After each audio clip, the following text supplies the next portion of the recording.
রাজনৈতিক অস্থিরতা ও অর্থনৈতিক অনিশ্চয়তায় বিনিয়োগকারীদের কাছে নিরাপদ সঞ্চয় হিসেবে আবারও আকর্ষণীয় হয়ে উঠছে স্বর্ণ। ইসরায়েল ইরানের পাল্টাপাল্টি হামলার জেরে তারা ঝুঁকছেন মূল্যবান এই ধাতুর দিকে, ফলে বৈশ্বিক বাজারে বাড়ছে দাম। গোল্ড প্রাইসের তথ্য বলছে শনিবার সকালে বিশ্ববাজারে আউন্স প্রতি স্বর্ণের দাম 1.6% বেড়ে উঠেছে $৩,৪৩৩। সেই সঙ্গে গোল্ড ফিউচার্সের দাম বেড়ে হয়েছে $৩,৪৫৩। পরিস্থিতি আরও উত্তপ্ত হলে স্পট মার্কেটে স্বর্ণের দাম $৩,৫০০ ছাড়িয়ে যাওয়ার সম্ভাবনা উড়িয়ে দেওয়া যাচ্ছে না বলে মনে করেন বিশ্লেষকরা। গোল্ডম্যান স্যাক্সের পূর্বাভাস বলছে, কেন্দ্রীয় ব্যাংকগুলো স্বর্ণ ক্রয় করতে থাকলে চলতি বছরের শেষ নাগাদ এর দাম আউন্স প্রতি $৩,৭০০ আর 2026 সালের মাঝামাঝিতে $4,০০০ উঠে যাবে।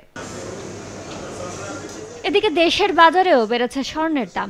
শনিবার বাংলাদেশ জুয়েলার্স সমিতি বাজুস জানায়, ভরিতে স্বর্ণের দাম সর্বোচ্চ 2192 টাকা বেড়েছে। এতে 22 ক্যারেট মানের স্বর্ণ 1,74,528 টাকা, 21 ক্যারেট 1,66,597 টাকা, 18 ক্যারেট 1,42,802 টাকা এবং সনাতন পদ্ধতির প্রতি ভরি স্বর্ণের দাম বেড়ে হয়েছে 1,18,168 টাকা।